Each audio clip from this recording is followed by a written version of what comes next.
یعنی جب آپ کسی کو قرض دیتے ہیں تو اس قرض پر آپ مشروط نفع زائد طریقے سے لیتے ہیں تو یہ سود ہے۔ اس کا حکم کیا ہے کہ قطعی طور پر یہ حرام ہے اور ناجائز ہے اور کبیرہ گناہوں کے اندر آتا ہے۔ اس لیے جو لوگ سودی کاروبار کرتے ہیں یا کوئی ملازمت ایک بندہ کرتے ہیں سودی بینک کے اندر، تو علماء نے فرمایا کہ بھئی یہ بھی اس لعنت کے اندر شمار ہوتا ہے۔ اگر کوئی چوکیداری کر رہے ہیں نا سودی بینک کی، یہ بھی اس کے اندر شامل ہے کہ آپ یعنی جب کھانے والا، کھلانے والا، لکھنے والا، گواہ بننے والا،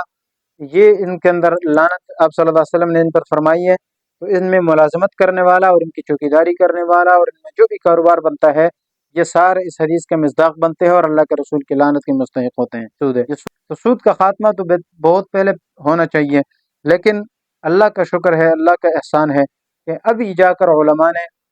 اس پر باقاعدہ جب تھوڑا زور لگایا، خصوصاً مولانا فضل الرحمان صاحب نے اور ان کے دیگر لوگوں نے، دیگر مسالک کے لوگ بھی ان میں شریک تھے، مل کر انہوں نے اس سود پر ذرا کام کیا اور 3 سال کا عرصہ تقریباً حکومت وقت کو دیا اور کہا کہ ملک سے سودی نظام کا بالکل خاتمہ ہو جانا چاہیے اور یہ آئینی حیثیت سے ہونی چاہیے۔ نحمدہ ونصلی علی رسولہ الکریم، اما بعد فاعوذ باللہ من الشیطان الرجیم، بسم اللہ الرحمن الرحیم۔ میرے محترم بھائی اور دوستو،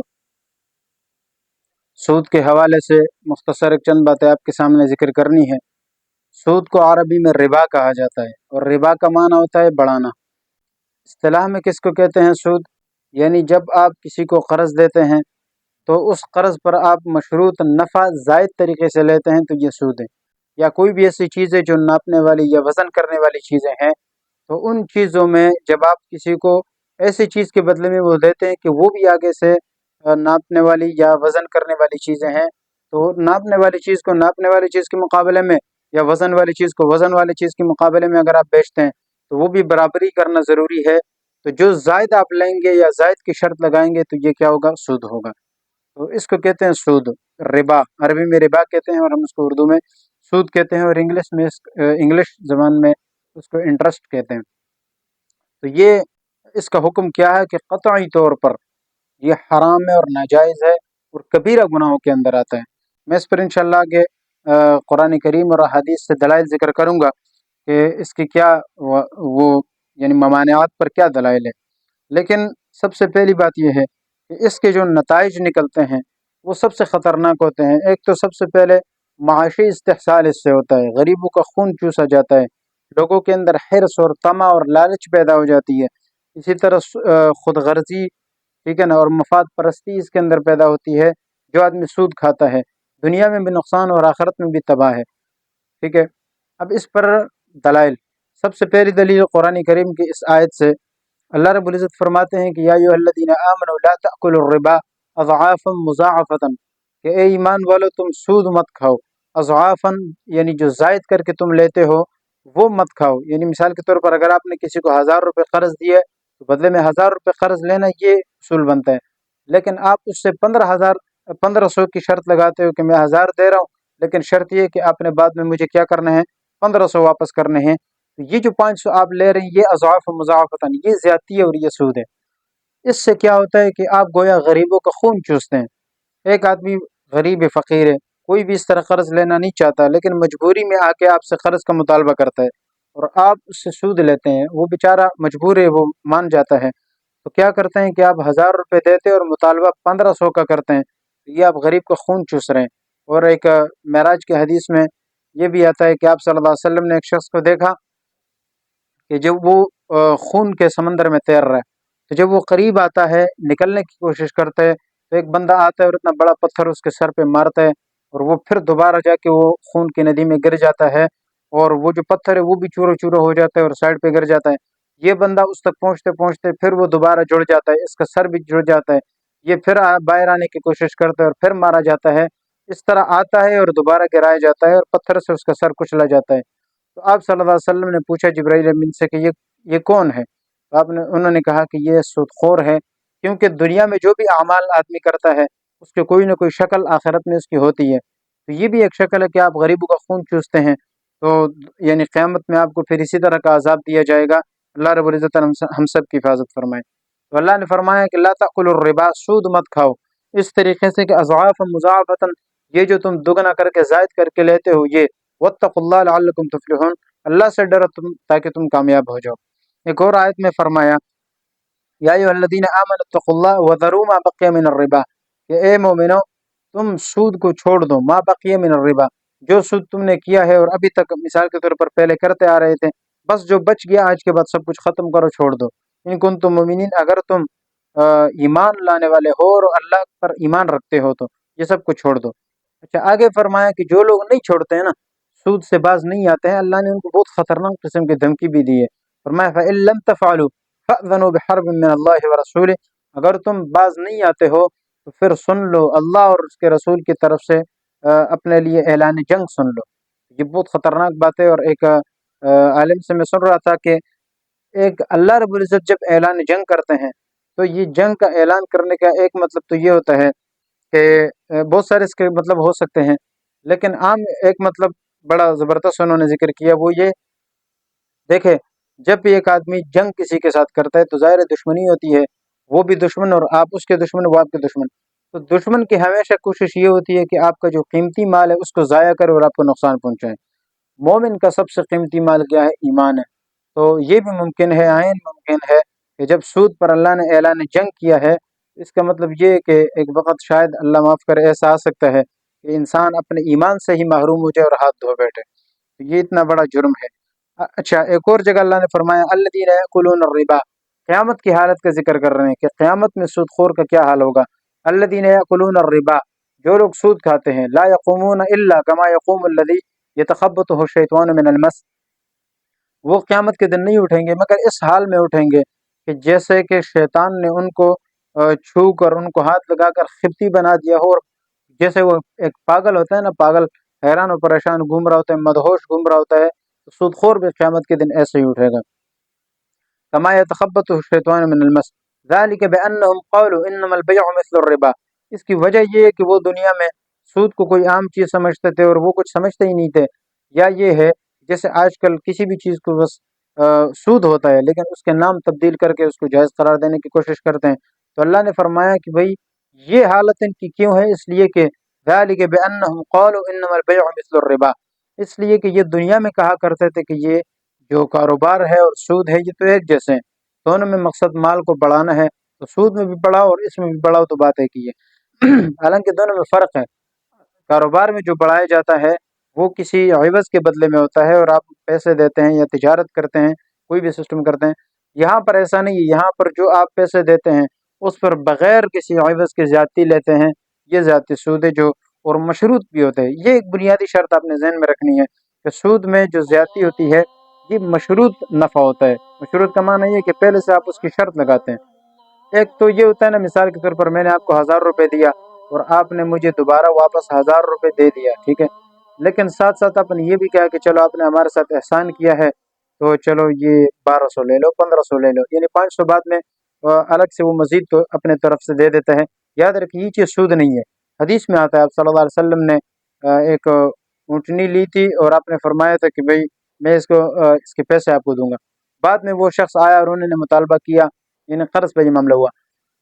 تو جب انہوں نے مطالبہ کیا آپ صلی اللہ علیہ وسلم نے فرمایا بھئی جاؤ اس کو کوئی اونٹ دے دو، تو اس طرح سے تو نہیں ملا لیکن اعلیٰ درجے کا تھا، تو آپ نے فرمایا یہی دے دو۔ تو یہ مطلب ہے کہ آپ اپنی طرف سے اگر کوئی زیادہ دینا چاہے تو کوئی مسئلہ نہیں ہے، یہ سود میں نہیں آتا ہے، بلکہ سود میں یہ تب آئے گا کہ جب آپ پہلے سے ایک مشروط طریقے سے نفع کی شرط لگائیں اور اس کو مشروط کر دے کہ بھئی میں اتنے پیسے پہلے آپ سے لوں گا، تو یہ پھر جو ہے نا وہ سود میں آ جاتا ہے۔ تو اس کے ممانعات ہیں سود کھانے سے۔ قرآن کی ایک دوسری آیت میں اللہ نے فرمایا یمحق اللہ الربا ویربی الصدقات، ظاہراً آپ دیکھیں صدقہ دینے سے مال کم ہوتا ہے، سود سے بڑھتا ہے، لیکن حقیقت میں یہ ہے اللہ رب العزت فرماتے ہیں یمحق اللہ الربا، یہ جو سود ہے یہ مال کو کم کرتا ہے، صدقات دینے سے مال بڑھتا ہے۔ اس میں بھی لمبی چوڑی بحث ہے، اللہ رب العزت کی حکمتیں ہیں، اس کی طرف نہیں جاتے ہیں۔ کیا کچھ احادیث آپ کے سامنے ذکر کرتے ہیں۔ رسول اللہ صلی اللہ علیہ وسلم نے ایک حدیث میں فرمایا کہ سود اور دیگر سبع الموبقات، 7 مہلک بیماریاں، مہلک گناہ، آپ صلی اللہ علیہ وسلم نے فرمایا کہ 7 گناہ ایسے ہیں کہ جو 7 قسم کے گناہ ایسے ہیں جو انسان کو ہلاک کر کے رکھ دیتی ہے اور تباہ کر کے رکھ دیتی ہے، اور وہ کبیرہ گناہ ہے۔